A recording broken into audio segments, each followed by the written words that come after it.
একটা ছোট্ট কুঁড়ে ঘরে থাকত রহিম আর তার স্ত্রী সালমা।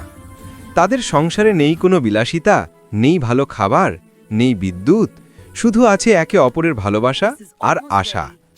রহিম প্রতিদিন সকালে বাজারে যায়, কাঁধে পুরনো একটা বস্তা। সে অন্যের দোকান থেকে পচা সবজি আর ফেলে দেওয়া ফল তুলে আনে। সেই দিয়েই সালমা রান্না করে, দুজন মিলে খায়। সালমা প্রতিদিন চুলার ধোঁয়ায় চোখ মুছে বলে, একদিন আমাদের দিন বদলাবে রহিম, আল্লাহ নিশ্চয়ই আমাদেরও হাসি ফিরিয়ে দেবেন।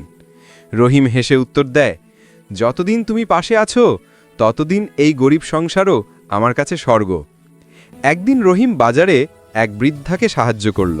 তিনি পড়ে গিয়েছিলেন, তার সব ফল ছড়িয়ে পড়েছিল।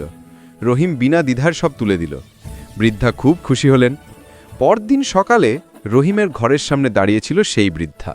তিনি রহিমকে একটা পুরনো কাঠের বাক্স দিলেন। বললেন, এই বাক্সটা খুলো, তবেই বুঝবে তুমি কেমন মানুষ। রহিম বাক্স খুলতেই দেখল ভেতরে কিছুই নেই। সে অবাক হয়ে হাসল।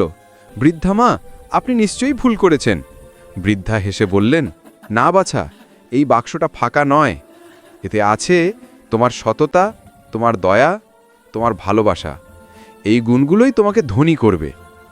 এরপর থেকে রহিম আর সালমা আগের মতোই দরিদ্র ছিল, কিন্তু তাদের হৃদয় ভরে উঠেছিল এক নতুন সুখে। রাতের অন্ধকারেও তাদের ঘরে জ্বলত ভালোবাসার আলো।